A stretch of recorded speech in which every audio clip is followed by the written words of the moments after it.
Olá, eu sou Ana Tereza Bonilha e esse é o canal Vida na Quarentena. Muita gente na quarentena tem vivenciado ansiedade e angústia de forma importante e um medo extremo de estar ou não com o vírus. Então, se você não partilha dessas sensações, não partilha desse sofrimento, que bom, veja se esse vídeo pode ser útil para alguém que você conheça e que esteja dividindo essa situação com você. Então, se você está experienciando isso, a primeira coisa é entender, foi um momento, ou é algo assim que passa às vezes na sua cabeça, mas algo tranquilo, é algo que tem se tornado intenso e você tem se incomodado com isso e está com medo de sentir isso, ou não se reconhece assim, está com medo de perder o controle, ou ainda é alguma coisa que já estava acontecendo e você não cuidou. Se for uma das duas últimas que eu falei, então vale você procurar ajuda. Muitos psicólogos e psiquiatras estão atendendo online. Então, se você tem um plano de saúde, você pode procurar. Se você não tem, eu sei que isso é mais um fator de angústia nesse momento, mas existem opções sim. E muita gente tem feito tanto atendimento gratuito, quanto parcelado ou diminuído muito. Esse é o momento de procurar alguém e conversar sobre a sua real situação. Esse sentimento, em parte, ele é causado por uma exposição muito grande à narrativa de medo que tem sido feita. Essa narrativa tem um motivo. Então, a imprensa tem colocado muito números, situações em outros países, em parte para nos informar, mas em parte sim para gerar medo, porque o medo tem sido a estratégia que tem mantido as pessoas dentro de casa. Só que essas pessoas que estão tendo uma reação mais exacerbada é porque elas já estavam convencidas de que precisavam ficar dentro de casa. E aí, dentro de casa, elas estão muito mais submetidas a esse discurso. Então, como é que o nosso cérebro reage? Sem entrar em termos muito técnicos. No nosso cérebro, há uma parte responsável por entender a ameaça. E entendendo a ameaça, se comportar ou no enfrentamento ou na fuga. E essa fuga às vezes é uma paralisia e às vezes é sair mesmo, correr, fugir, até coisas piores, né? Essa área do nosso cérebro está sendo bombardeada. E ao mesmo tempo que você tem individualmente poucas ações a serem feitas em relação à pandemia, em outros setores da sua vida, em função da quarentena, você também pode ficar amarrado. Então é como se durante um período as coisas se estacionem, mas o seu cérebro continua sendo bombardeado com ameaças. Ora, é realmente enlouquecedor, né?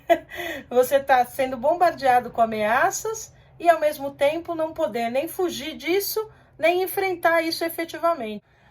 O que a gente pode fazer? A primeira coisa é, vamos deixar de colocar o nosso cérebro tão exposto a ataques midiáticos. Então não estou propondo aqui de nenhuma forma alienação. Mas se você olhar no final do seu dia, quantas notícias novas você realmente escutou? Quantas? Umas 5, 6? O que tem é uma atualização de dados, eventualmente.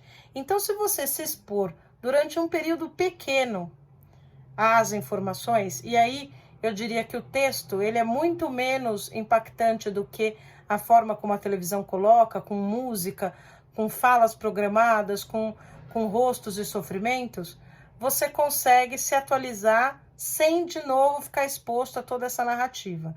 Então não é se alienar de forma nenhuma, mas é também percebendo que você já está convencido que tem que ficar em casa, que você já sabe que isso é grave, não deixar com que isso faça você se sentir mal, porque isso não vai levar a lugar nenhum.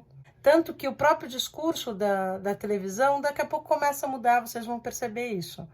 Quando ficar muito clara a questão da quarentena, eles também vão precisar mudar, porque há um esgotamento psicológico das pessoas expostas a tamanho discurso de sofrimento e de ameaça. Mas é entrar com uma outra mensagem para o cérebro.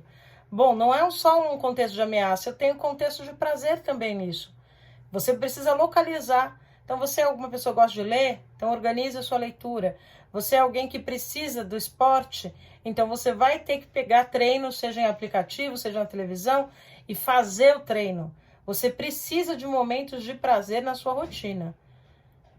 Ah, mas tá uma loucura a minha rotina, etc. Tem os filhos, vão fazer vai fazer com eles. vai ter que dar esses limites, mas precisa ter momentos de prazer.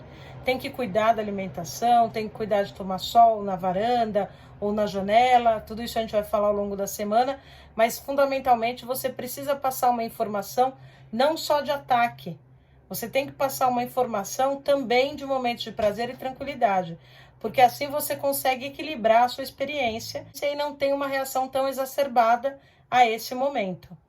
E por favor, que eu acho que é o mais importante, seja justo com você mesmo. Não se cobre demais agora. É uma situação completamente diferente para o seu organismo, para o seu cérebro, para a sua cabeça.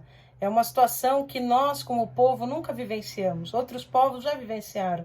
Vivenciaram situações de guerra, vivenciaram situações climáticas que os obrigaram a ficar, às vezes, até meses em casa, mas isso nunca aconteceu conosco. Então, mesmo na nossa história, na nossa memória cultural, há pouca referência a esse tipo de situação como povo. Procure ações que você possa ter controle sobre. Ações pequenas que sejam. Montar um quebra-cabeça, brincar com o filho, aprender alguma coisa que você se interessa muito.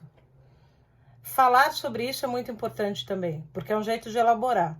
Quando a questão passa pela linguagem, você encontra mais saídas do que, obviamente, quando você está experienciando só aquilo no corpo. Então é importante falar e falar livremente com alguém que você goste ou até num grupo que você está conhecendo agora, mas que foi formado com esse objetivo. Porque uma das saídas para tudo isso é a ação coletiva. Tem um professor que dá aula sobre felicidade em Harvard. As pessoas ouvem isso e falam, né, mais uma regrinha, como ser feliz. Não, ele é uma pessoa muito criteriosa, muito séria no trabalho dele. E ele sempre faz referência a um estudo em que foi dado um dinheiro, um valor para as pessoas que eram voluntárias desse estudo, para elas comprarem uma coisa que elas gostavam muito. E com o aparelho foi medido no campo de satisfação o quanto isso gerou de satisfação para as pessoas. Então dá lá um pico, né? Você comprou sapatos, comprou um celular novo, dá aquele pico. Depois de algum tempo se media de novo e isso voltava ao ponto inicial e em algumas pessoas até um pouquinho abaixo. E isso depois foi feito com o mesmo valor, foi dito, olha, agora você vai usar esse dinheiro para ajudar alguém, seja dando um presente, seja comprando uma coisa, alguém que seja importante para você, que seja significativo para você, ou ajudar essa pessoa de outra forma. As pessoas voltaram para fazer a medição e atingiu o mesmo patamar. Mas o que foi interessante é que a queda foi muito mais lenta. Então, no momento em que você fez algo para o outro, não é um qualquer outro, mas é um outro significativo, a sua queda de felicidade, de satisfação, de prazer, ela é mais tênue do que quando você tem, por exemplo, uma compra, né? Um grande momento de felicidade. E a gente também sabe, por contexto de guerra, que as saídas coletivas, elas geram mais resiliência. O coletivo nos torna mais potentes, aumenta o nosso grau de satisfação à medida que a gente encontra sentido e também é um espaço de elaboração. Então, o que você pode fazer no seu dia a dia na quarentena que não envolva só a sua satisfação? Não precisa ser necessariamente uma grande ação, pode até ser uma coisa dentro de casa, fazer um café da manhã surpresa para uma pessoa que esteja com você lá. Ou pode ser algo um pouquinho mais ousado, tocar alguma coisa na varanda, ou escrever alguma coisa, ou como eu, estou fazendo esses vídeos, né? Procure alguma coisa que faça sentido para você, mas que não envolva só a sua satisfação, mas também gerar no outro felicidade, satisfação, ajuda, proteção, porque isso vai reverberar em você positivamente e isso constrói uma saída coletiva para a crise. Se você acha que esse vídeo pode ajudar alguém, por favor, compartilhe.